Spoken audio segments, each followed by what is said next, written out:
Hello folks, welcome to OTD, also known as On The Deck, where you can get all the sports you need in 10 minutes. My name is Adam Orduna, this is my mom Gina. He is a journalist. She's the enthusiast. I know my voice doesn't sound like it, but I am a sports enthusiast. Yes. And I'm enthusiastic about your show, that's why I'm out here. Well, yes, my mom Gina is dealing with a little throat issue right now, so we're going to try to do our show here and get her inside so she could take her meds. She wanted to tough it out today. I tried to give her the day off, but she said she wanted to come out. So no, I wanted to talk about this. Well, fair enough. Well, and as you can see, we're wearing our highlighter today. We're going to highlight these two huge subjects that took place. Well, just one thing that took place just 26 hours ago for the most part, and then the main event that's going to take place in about 48 hours here coming up, you know, somewhere around there. So we're talking about Floyd Mayweather and Conor McGregor. And we're talking about Kyrie Irving and LeBron James. Okay, so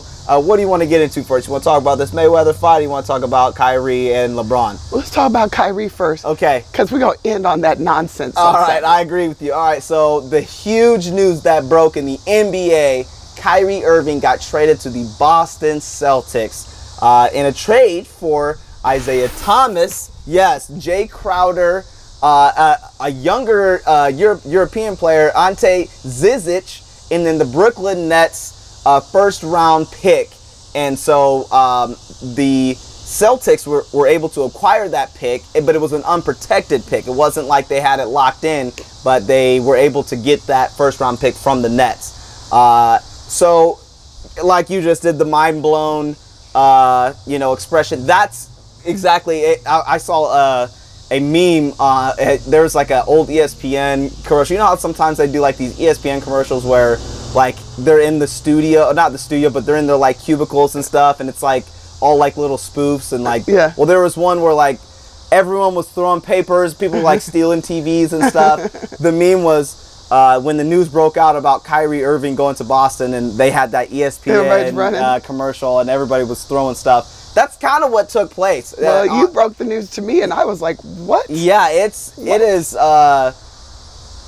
We're not surprised that finally something took place, but but it is kind of surprising that something did take place. You know, Kyrie had been very outspoken about wanting to not play with LeBron. He was like, "Look, I need to be on my own. LeBron is not the teammate that everybody is claiming that he is. He might be the best player on the planet, but he's not a guy that you really want to play with." And Kyrie felt like this is his time to make something happen, and he was very outspoken about that. And so once that news hit, everyone was talking about all the scenarios. He listed off his teams he wanted to go to, New York, Miami, San Antonio. But don't you think that's why it was such a surprise, because the Celtics weren't on anyone's radar? Right. I mean, the Celtics were the rivals for Cleveland this year, and they ended up getting the #1 overall seed. They were the most competitive for the most part when it came to, you know, games and who's going to win. But it is surprising to see that now the deal is done. He is now a Celtic. It is a little weird because that was, like you said, it wasn't one of his lists. He had Minnesota, he had San Antonio, he had Miami, and he had New York, the Knicks. So now that he is a Celtic, what are your thoughts with him being there? Is this a good move for him? Do you feel like he's going to flourish? I know they've got a pretty good roster. What are your thoughts on him being a Celtic now? Well, my thoughts are I think he's going to just be happy not being with LeBron, because I think that really was the issue. And I'm not going to LeBron bash, because we just did a show where we were being nice to LeBron, so I'm going to stay there. Yeah. But people were telling other people, Paul George and other people, like, this locker room's not right. You don't want to come here. Sure. Something's not right in Cleveland. So I feel like for Kyrie, he's going to be happier being free. I do think there's a little shade coming out of Cleveland, because they're like, they traded him basically in the same division. Like, it's like, we're trading you to somebody so we can come and beat you. That's what it feels like to me. I think Kyrie will be happy as a pig in slop, because he's already got his ring. He doesn't have to play with LeBron. Now he's basically the man in Boston, because it's not like he's playing with Isaiah. They left Isaiah. It's now his thing. Yeah, exactly. I think it's good for Kyrie. Right. Well, and Kyrie still has a team. He's got Jaylen Brown as the projected starters. I tweeted this out last night. The projected starters for Boston, if they were to start the season today, would be Kyrie at the 1, Jaylen Brown, who's a rookie, who's really good, at the 2. Then you've got Gordon Hayward at the 3. One of the Morris twins playing that 4 position. And then you've got Al Horford, who is a well-proven vet And then for Cleveland, you've got Isaiah Thomas with the 1 at the 1. Then you got J.R. Smith at the 2. Then you got LeBron James playing that 3 position. Then you've got Kevin Love playing that 4 spot. And then you've got Tristan Thompson playing that 5 spot. So both teams have a really good chance of making a run here. Well, and then you still have Derrick Rose. You got Derrick Rose that was just acquired, and you still have Iman Shumpert coming off the bench.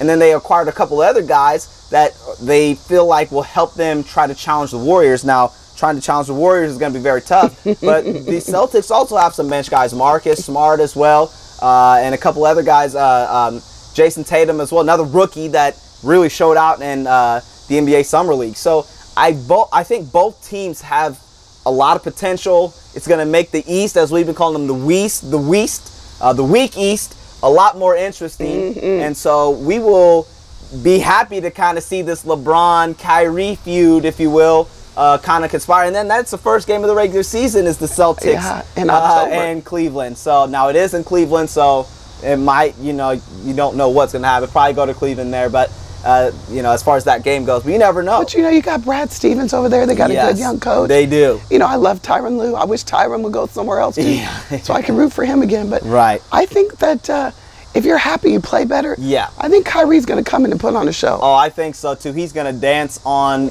everybody. He's doing all of it. I mean, he's going to get out there, cross people up, and show out because he deserves this. He's, like you say, he's got his ring. He's one of those players that is a transcendent type of guy. And people were trying to split hairs between Isaiah Thomas and not J.R. Smith, but Kyrie. And I think they're basically the same player. One's a little bit taller. One's a little younger. One's a little younger. They were both drafted in the exact same draft class, 2011. And it was funny. I saw something too. Kyrie was the #1 pick, and Isaiah Thomas was the very last pick. So now they just got traded for each other, which I think is really funny. So let's talk about this Conor McGregor and Floyd Mayweather fight that's taking place on Saturday. We have tried not to talk about it because it really is not something we're that interested in, but because it is this huge, it's everywhere right now. Huge thing, everywhere we need to talk about it, and it is dealing with sports, so we've got to bring it up.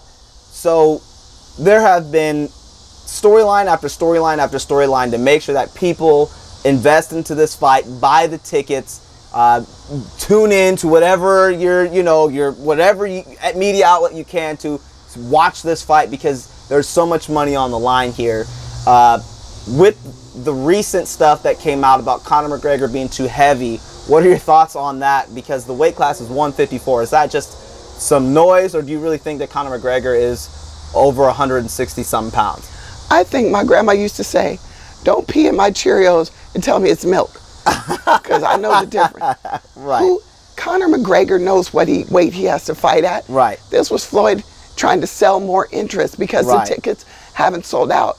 The nosebleed tickets are $4 grand. $4 grand just to get in the top rafters. Dude, it's $40 to go to the movies, $100 at your house. Right. And $4 grand to walk in there. People are not paying for this. No. It is not sold out, folks. They went to a bigger venue and couldn't sell it out. Yeah. So I think every story you've heard in the last 2 weeks is BS. Yeah.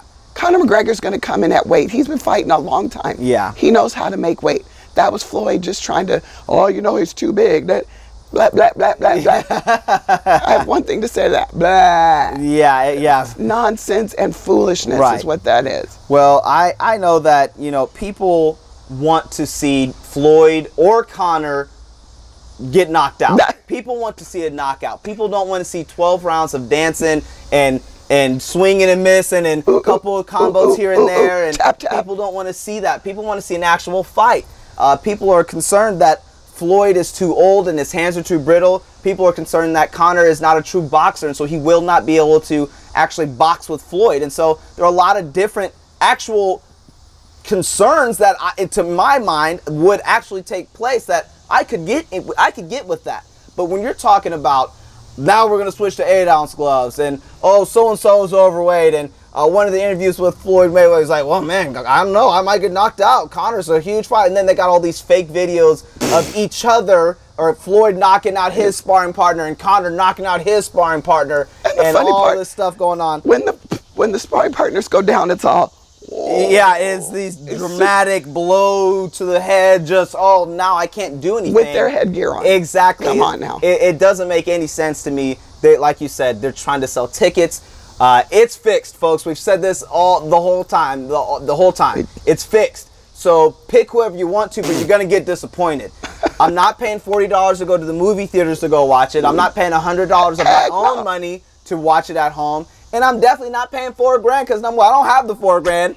But I'm not paying $4,000 to go watch a fixed fight anyways. If you're in Vegas with $4,000 in your pocket, I can tell you a whole lot of other stuff to do besides that fight. Correct. Right. I would have a lot more fun with that $4,000 doing something else than watching Conor McGregor and Floyd Mayweather tap dance and fake punch and scripted fight and who's going to take this punch and who's going to take that round and you're going to stumble back. And no, I'm not watching that. Now, if someone wants to pay for the fight, we've said this the whole time, someone wants to pay for the fight, invite us over for the fight party, drinks, nachos, all that. Hey, I'm there. That's cool with me. But I'm also not paying $10 for it either. I'm not paying, hey man, $10 No, I'm not watching that. Don't charge me a cover at the door. I'm not paying a cover I'm not charge. paying for it. No, not happening. Nope. So just to let you guys know that it is going on Saturday, Las Vegas, T-Mobile Arena. Is it going to go the 12 rounds?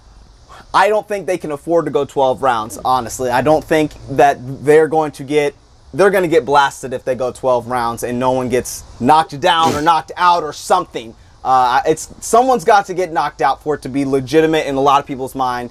And so even if it's a fake knockout, that's what's got to take place. But if they're both standing up at 12 rounds and no one's hurt, and then they go to the after party at the clubs or whatever, dapping it up, and they're all G'd up in their nice suits and their glasses, people are going to be very, very upset. But you know what? About that. They get what they deserve because you shouldn't pay for that. Exactly. You shouldn't pay for it. You can see it the next day on the highlights. But we want to say we are so thankful for you guys tuning in. We will keep a close eye on this Kyrie and LeBron situation. And Floyd and Conor, we will obviously find out what happens on Saturday. Yeah, exactly. But it's hot inside. Mom's got to go and take some meds. And we'll see you again, folks. Thanks for watching.